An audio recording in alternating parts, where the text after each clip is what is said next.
ஒரு நண்பர் அவசரமாக என்கிட்ட ஓடி வந்தார். அப்புறம் சொன்னார், என்னால் நம்பவே முடியல சார், என் பையனா அப்படி அப்படின்னு சொல்லி ஆச்சரியப்பட்டார். உங்கள் பையன் அப்படி என்ன தான் செஞ்சுட்டான் அப்படின்னு கேட்டேன்.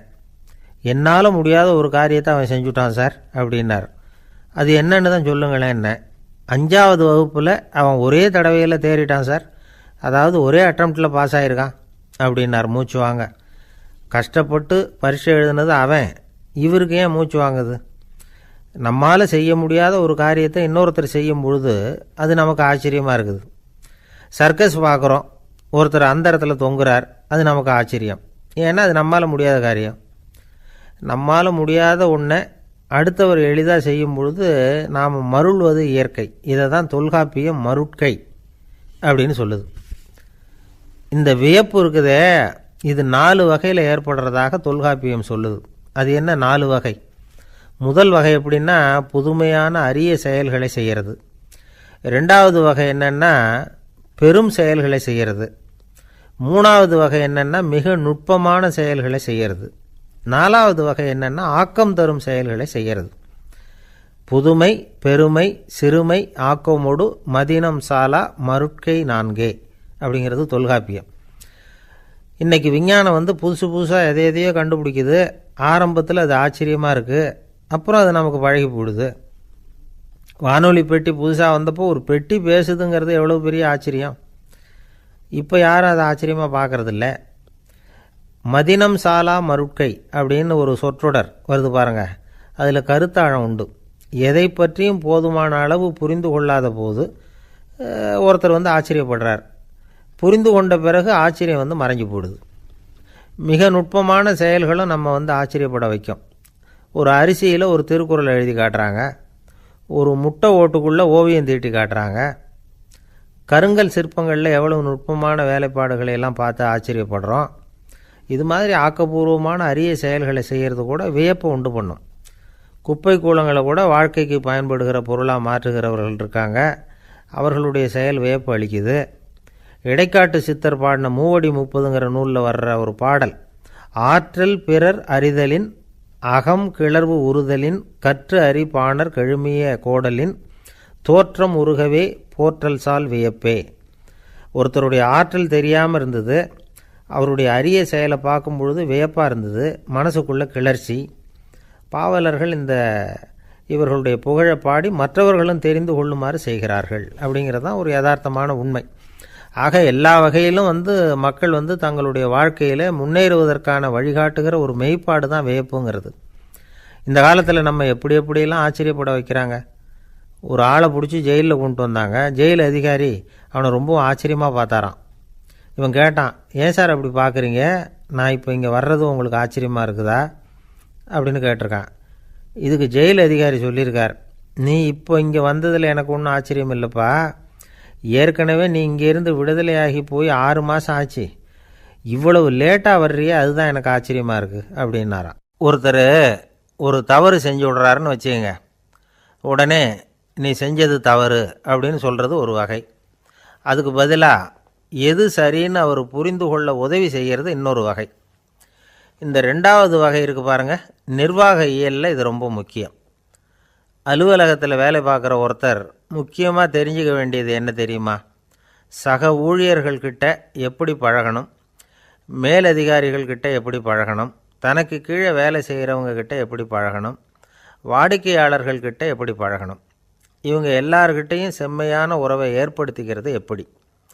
இதையெல்லாம் சொல்லிக் கொடுக்குற பாடம் தான் இன்டர் பர்சனல் ஸ்கில், திறமையான உறவு அப்படிங்கிறது. எந்த வேலையில் இருந்தாலும் சரி, இந்த உறவுகளை வளர்க்கும் திறன் உள்ளவங்க சீக்கிரம் முன்னுக்கு வந்துடுறாங்க. மற்றவங்க கிட்ட உறவை பலப்படுத்திக்கிறது எப்படி அப்படின்னு தெரிஞ்சுக்கிட்டோம்னா எந்த ஒரு தடையையும் சுலபமாக தாண்டி செய்கிற தொழிலில் முன்னுக்கு வந்துடலாம். ஹார்வர்டு பல்கலைக்கழகத்தில் ஒரு கணக்கெடுப்பு பண்ணி பார்த்தாங்களாம். பார்க்குற வேலையில் எது மாதிரி குணாதிசயம் உள்ளவங்க வேகமாக முன்னுக்கு வர்றாங்க அப்படின்னு தெரிஞ்சுக்கிறதுக்காக இந்த கணக்கெடுப்பு. வெவ்வேறு துறையில் வேகமாக முன்னுக்கு வந்திருக்கிற பல பேரை சந்தித்து இந்த சர்வேயை நடத்தியிருக்கிறாங்க. அவங்க கண்டுபிடிச்சி சொல்லியிருக்கிற உண்மை என்ன தெரியுமா? ஒருத்தர் ஒரு வேலையில் இருந்தால் அது சம்பந்தப்பட்ட சப்ஜெக்ட் பற்றிய அறிவு 35% இருந்தால் போதுமா. ஆனால் உறவுகளை வளர்க்கக்கூடிய திறன், இன்டர் பர்சனல் ஸ்கில்லு 65% வேணும். இப்படி உள்ளவங்க சீக்கிரம் முன்னுக்கு வந்துடுறாங்களாம். அதனால் ஒருத்தருக்கு வேலை சரியாக புரியலைன்னா கூட விவரமாக மற்றவங்கக்கிட்ட பழகிறது எப்படின்னு புரிஞ்சால் போதும், அவர் முன்னுக்கு வந்துடலாம். அலுவலகங்களில் மட்டும் இல்லை, எல்லா இடங்கள்லேயும் இது ரொம்ப முக்கியம். வீட்டுக்குள்ளேயும் இது ரொம்ப முக்கியம், வீட்டுக்கு வெளியேயும் இது முக்கியம். அடுத்தவங்கக்கிட்ட பழகிறது எப்படிங்கிறத தெரிஞ்சிக்காதவன் வாழ்க்கையில் முன்னேற முடியாது. இன்றைக்கி ஆயுதங்களால் காயப்படுத்தி கொள்ளுகிறவர்களை விட வார்த்தைகளால் காயப்படுத்தி கொள்ளுகிறவர்கள் தான் அதிகம். பெரியவங்க என்ன சொல்கிறாங்க தெரியுமா? நீங்கள் இந்த பூமியில் பிறந்ததன் அர்த்தம் பூர்த்தி ஆகணும்னா அடுத்தவங்களுக்கு உதவி பண்ணுங்க. அடுத்தவங்களுக்கு உதவி செய்ய முடியாவிட்டால் கூட பரவாயில்லை, ஆனால் யாரையும் புண்படுத்தி விடாதீங்க அப்படின்னு சொல்கிறாங்க. எனக்கு தெரிஞ்ச ஒருத்தர் ஒரு அலுவலகத்தில் வேலை பார்க்குறார். அவர் சொல்லுவார், எனக்கு இந்த இன்டர் பர்சனல் ஸ்கில் ரொம்ப அதிகம் சார். சக ஊழியர்கள்கிட்ட ரொம்ப சுமூகமாக நடந்துக்குவேன். என் கூட வேலை பார்க்குற ஒருத்தருக்கு ஏதாவது ஒரு கஷ்டம்னா அந்த சமயத்தில் அவர் செய்ய வேண்டிய வேலையை நான் செஞ்சுருவேன் சார் அப்படிம்பார். நான் அவர்கிட்ட சமீபத்தில் அப்படி ஏதாவது செஞ்சுருக்கீங்களா அப்படின்னு கேட்டேன். செஞ்சுருக்கேன் சார். போன வாரம் புதன்கிழமை ஆஃபீஸில் என் பக்கத்து சீட்டுக்காரருக்கு வயிற்று வலி. உடனே நான் மெடிக்கல் லீவ் போட்டுவிட்டு எங்கள் வீட்டுக்கு போயிட்டேன் சார் அப்படின்னார். ஒருத்தன் எப்படி நடந்துக்கிறாங்கிறத வச்சு தான் அந்த ஆள் எப்படிங்கிறத நாம் முடிவு பண்ணுறோம். ஆளுமைன்னு சொல்கிறோம்ல, அதுக்கு சூழ்நிலைகளை ஆளுகின்ற தன்மை அப்படின்னு விளக்கம் கொடுக்குறார் ஒரு உளவியல் நிபுணர். சரி, ஒரு மனிதனுடைய ஆளுமையை உருவாக்குகிற விஷயங்கள் என்னென்ன? பிறப்பு, வளர்க்கப்பட்ட விதம், படிப்பு, நண்பர்கள், சமுதாயம், இப்படி நிறைய உண்டு. ஆளுமையின் அடிப்படையில் சில மனநோய்கள் உண்டாகுது. அதெல்லாம் என்னென்னங்கிறத தெரிஞ்சு வச்சுக்கிட்டோம்னா நம்ம கூட இருக்கிறவங்கள அடையாளம் கண்டுபிடிக்கிறதுக்கு அது ரொம்ப உபயோகமாக இருக்கும். ஃப்ரெனாய்டு ஆளுமை அப்படின்னு ஒன்று. இந்த கோளாறு உள்ளவங்க எப்படி இருப்பாங்க தெரியுமா? அதிக உணர்ச்சி, சந்தேகம், பொறாமை இதெல்லாம் அதிகமாக இருக்கும். வளைஞ்சு கொடுக்க மாட்டாங்க. அடுத்தவங்களோட இணக்கமான உறவு இருக்காது. அவங்க செய்கிற தப்புக்கெல்லாம் அடுத்தவங்களை குறை சொல்லிகிட்டு இருப்பாங்க. இது ஒரு ரகம். அடுத்தது ஸ்கிசாய்டு ஆளுமை அப்படின்னு சொல்கிறாங்க. இந்த கோளாறு உள்ளவங்க அடுத்தவங்களோட பழக கூச்சப்படுவாங்க. சின்ன வயசுலேயே இது ஆரம்பமாயிடுது. பகல் கனவுலேயே சஞ்சரிப்பாங்க. அவங்களுடைய விரோதம், கோபம் இதை கூட வெளியில் காட்டிக்க முடியாமல் இருப்பாங்க. இவங்களுக்கு அகமுகம், பிரச்சனைகள்லேருந்து ஒதுங்கி எதுலேயும் ஈடுபாடு இல்லாதவங்களாக இருப்பாங்க. இப்படி ஒரு ரகம். அடுத்தது சைக்ளோதமிக் ஆளுமை அப்படின்னு சொல்கிறாங்க. அது என்னென்னா உணர்ச்சிகளில் ஏற்றத்தாழ்வு அதிகமாக இருக்குமா. சில சமயம் பார்த்தா மகிழ்ச்சியாக இருப்பாங்க, சில சமயம் சோகமாக உட்காந்துருப்பாங்க. அவங்க மனநிலைக்கு தகுந்த மாதிரி சமூக நிகழ்ச்சிகளில் பங்கெடுத்துக்குவாங்க. இன்னொரு வகை என்னென்னா எண்ணப்பீடிகை ஆளுமை அப்படின்னு பேர் வச்சுருக்கிறாங்க. அதுக்கு இவங்களுக்கெல்லாம் கரெக்டாக இருக்கணும். எல்லாம் சட்டத்திட்டம், இதுலேயும் ஒரு ஒழுங்குமுறை, இப்படி எதிர்பார்க்குற மனோபாவம். இவங்க எதிர்பார்ப்புக்கும் வரன்முறைக்கும் மற்றவங்க கட்டுப்படணும்னு நினைப்பாங்க. இந்த நிலைமை நீடித்தா என்ன ஆகும் தெரியுமா? அலைக்கழிக்கிற எண்ணங்கள் திரும்ப திரும்ப ஒரே செயலை செய்ய தூண்டுற மனத்தளர்ச்சிக்கு ஆளாயிடுறாங்க. அடுத்தது ஹிஸ்டீரியா ஆளுமை. சின்ன விஷயத்தையெல்லாம் பெருசுப்படுத்தி நாடகமாக்குற நடிகர்கள் இவங்க. உணர்ச்சி அதிகம் உள்ளவங்க. இவங்க மன எழுச்சியில் பக்குவமின்மை, குழந்தைத்தனம், முதிர்ச்சியின்மை எல்லாம் இருக்கும். தன்னலம் மிக்க குணம். பிறர் தன்னை மட்டுமே கவனிக்கணும்னு நினச்சி செயல்படுறது, இதெல்லாம் இவங்க அடையாளம். அடுத்த ரகம் எப்படின்னா வளர்ச்சியற்ற ஆளுமைன்னு சொல்கிறாங்க. அடுத்தவங்களோட இணங்கி போக முடியாதவங்க, அறிவு, மன எழுச்சி, சமூக உறவு இதில் எல்லாம் போதுமான வளர்ச்சியையும் நிறைவையும் பெற முடியாதவங்க. இவங்களால வாழ்க்கையில் முன்னேற முடியாது. பிச்சைக்காரங்க, குற்றவாளிகள், இவங்ககிட்டெல்லாம் இது மாதிரியான ஆளுமை அதிகமாக இருக்குமா. அடுத்தது என்னென்னா சோர்வுடைய ஆளுமை. எதுலேயும் உற்சாகம் இல்லாமல் சோர்ந்து போயிருப்பாங்க. அதுக்கெல்லாம் நமக்கு வலிமை இல்லைப்பா அப்படின்னு சொல்லிகிட்டு இருப்பாங்க. சின்ன விஷயங்களுக்கெல்லாம் அதிர்ச்சி அடையிறது, வாழ்வின் சுவையை அனுபவிக்க முடியாதவங்க. இன்னொரு ரகம் இது கொதித்தெழும் ஆளுமைங்கிறாங்க. எதுக்கு எடுத்தாலும் ஆத்திரம், குரோதம், வன் செயல் இதிலெல்லாம் ஈடுபாடு, இப்படி உள்ளவங்க. நத்தை வகை ஆளுமை அப்படின்னு ஒன்று. அடுத்தவங்க மேலே விரோதம் இருக்கும், அடிக்கணுங்கிற எண்ணம் இருக்கும். ஆனால் அதை அப்படியே வெளியில் காட்டாமல் அதே சமயம் அமைதியான முறையில் வெறுப்பை வெளிக்காட்டுற ரகம். இவங்கெல்லாம் பேசாமல் கம்முன்னு இருந்துக்கிட்டே நினச்சதை நிறைவேற்றிக்கிடுவாங்க. முன்ஜாக்கிரதை ஆளுமை அப்படின்னு ஒரு ரகமாக. பாதுகாப்பின்மை, சந்தேகம், முழுமையின்மை, அறவேக்காட்டுத்தனம் இந்த மனப்போக்கு அதிகமாக இருக்கிறதுனால அகம்பாவம், பிடிவாதம், எச்சரிக்கை எல்லாம் அளவுக்கு மீறி இருக்கும்.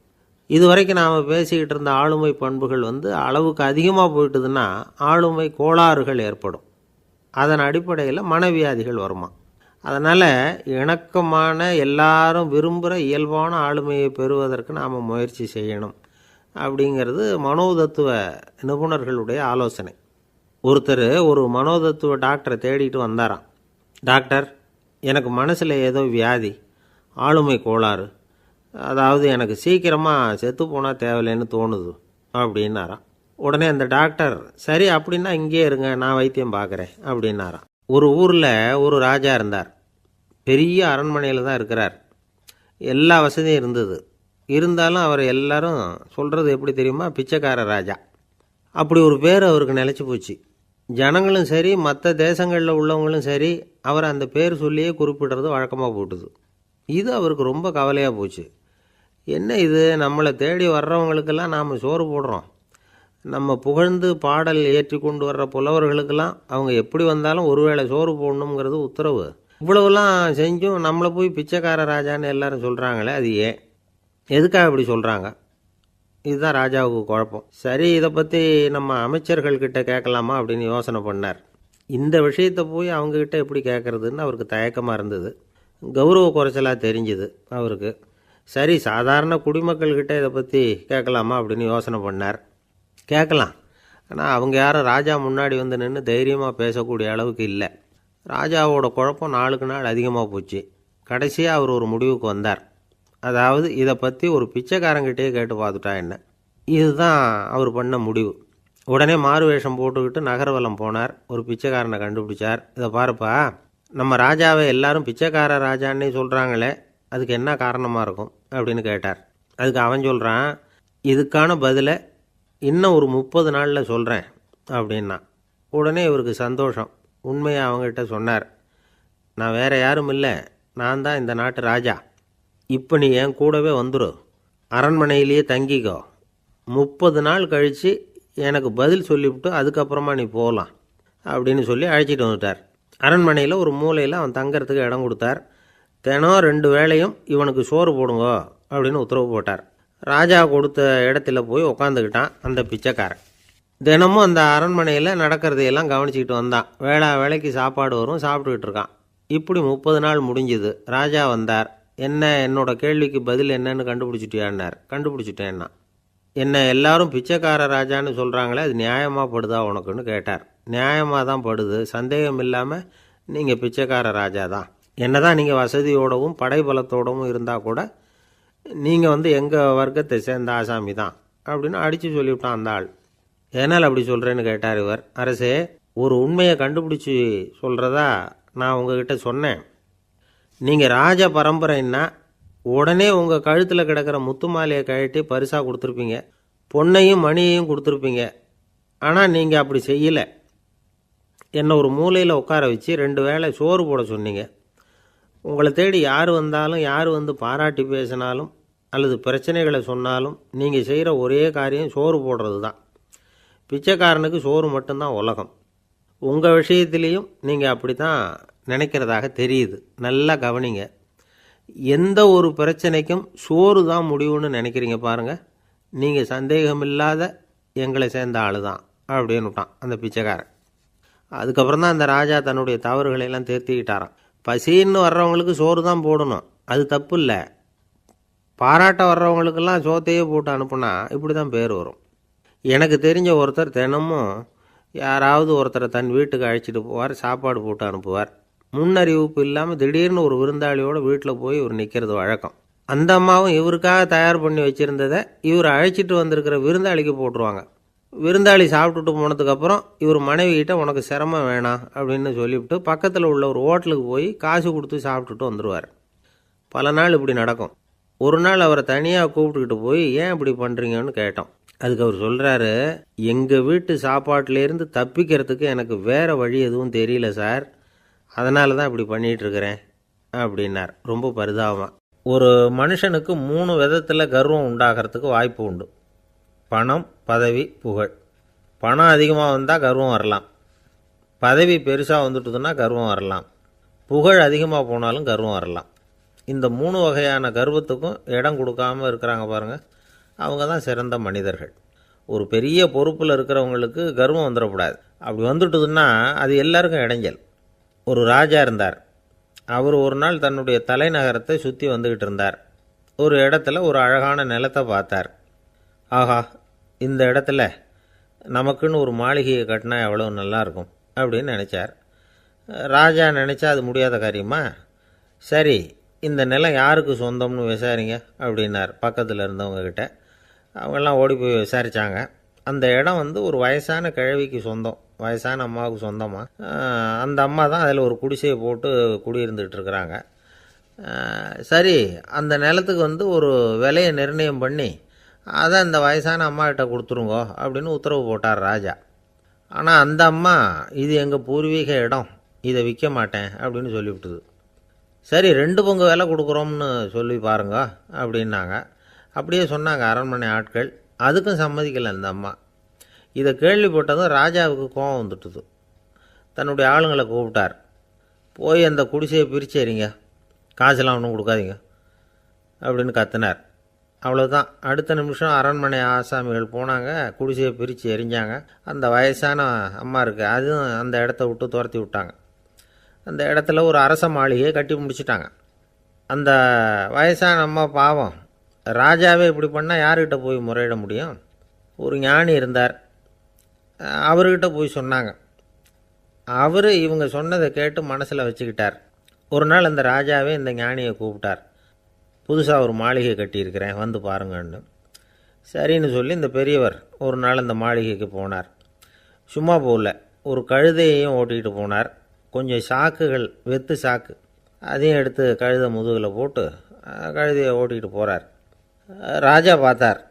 அவருக்கு இது ஆச்சரியமாக இருந்தது. என்ன இது, மாளிகைக்கு வந்துட்டு போங்கன்னு கூப்பிட்டா கழுதை சாக்கு இதெல்லாம் கூப்பிட்டு வராரே, ஒன்றும் புரியலையேன்னு நினச்சார். எதுக்காக இதெல்லாம்னு கேட்டார். அரசருடைய தோட்டத்திலேருந்து கொஞ்சம் மண் எடுத்துகிட்டு போகிறதுக்கு ஆசைப்படுறேன், அதுக்கு நீங்கள் அனுமதி கொடுக்கணும் அப்படின்னாரு இவர்.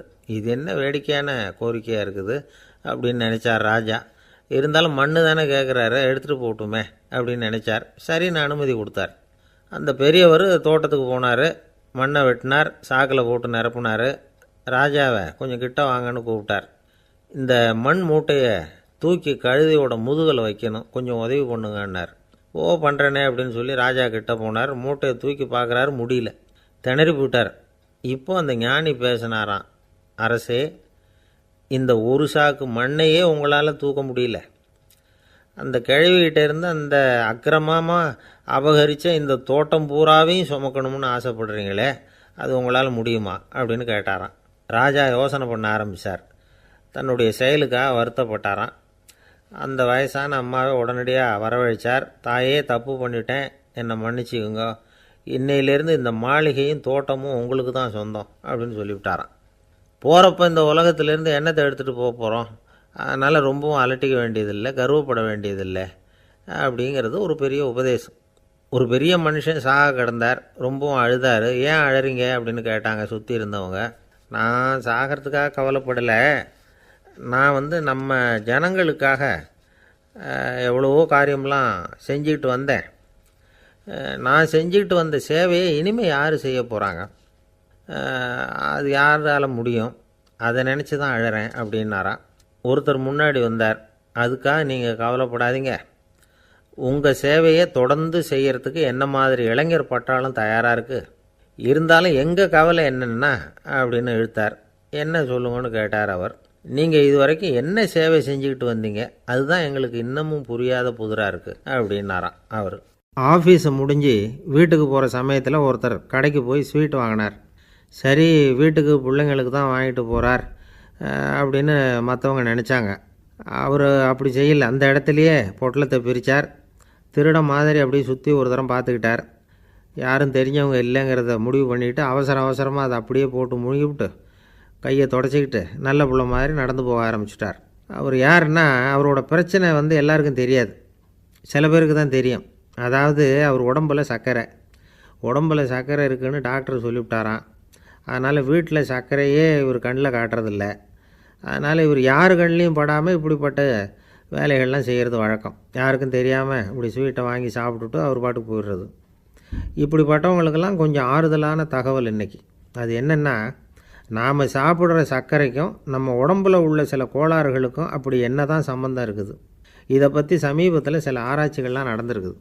ஏன்னா சர்க்கரைன்னாவே விஷம் மாதிரி அதை பார்க்குறவங்களும் சில பேர் உண்டு. சின்ன பிள்ளைங்களுக்கு வயத்தில் பூச்சி உண்டாகிறதுலேருந்து பெரியவங்களுக்கு நீரிழிவு வர்ற வரைக்கும் எல்லாத்துக்கும் சர்க்கரை தான் காரணம்னு சொல்லிகிட்டு இருக்கிறோம். ஆனால் அந்த அளவுக்கு பயப்பட வேண்டிய அவசியம் இல்லை அப்படின்னு சொல்கிறாங்க. சர்க்கரை வியாதி, இருதய நோய், பித்த நீர்ப்பை நோய், இதெல்லாம் சில நோய்கள்லாம் நாம் சாப்பிட்ற சர்க்கரைக்கும் தொடர்பு இருக்குன்னு நினைக்கிறோம். ஆனால் அப்படி சம்பந்தம் உண்டுங்கிறதுக்கு போதுமான அளவுக்கு ஆதாரம் இல்லை அப்படிங்கிறாங்க ஆராய்ச்சியாளர்கள். ஒரே ஒரு சம்பந்தம் தான் உறுதியாக இருக்குதான். அதுவும் இந்த பல் சிதைவு அப்படின்னு இருக்கு இல்லையா, அந்த சர்க்கரை சாப்பிட்றதுக்கும் இந்த பல் சிதைவுக்கும் சம்பந்தம் இருக்குது அப்படிங்கிறத மட்டும் உறுதியாக சொல்கிறாங்க. சர்க்கரைன்னா நாம் சாப்பிட்ற ஜீனி மட்டும் இல்லை, பழம், காய்கறி, பால், தேன், இப்படி எல்லாத்துலேயும் அது இருக்குது. கேரட்டு கொடுக்குற சத்தில் 88% சர்க்கரை, ஆப்பிள் கொடுக்குற சக்தியில் 95% சர்க்கரை. இது ஜீனி சர்க்கரை, இது ஆப்பிள் சர்க்கரை அப்படிங்கிற வித்தியாசம்லாம் உடம்புக்கு கிடையாது. ரெண்டுமே உடனடியாக சக்தி கொடுக்குது. ஒரு ஸ்பூன் சர்க்கரையில் 16 கலோரி தான் சத்து இருக்குது. அதிகமாக சர்க்கரை சாப்பிட்டா நீரிழிவு வந்துருங்கிறது தப்பான ஒரு அபிப்பிராயம். டயபெட்டிஸுங்கிறது ஒரு மெட்டபாலிக் டிஸார்டர், அவ்வளவுதான். அதாவது நாம் சாப்பிட்ற சர்க்கரையை நம்ம உடம்பு திறமையாக உபயோகப்படுத்திக்க முடியல அப்படின்னு அர்த்தம். அதனால தான் அதிகமாக இனிப்பு வேணாம்னு சொல்கிறோம். ஏற்கனவே உடம்பால் முடியாத ஒன்றை மறுபடியும் அது தலையில் சுமத்தி அதிகமாக வேலை வாங்க வேணாமே அப்படிங்கிறதுக்காக தான்.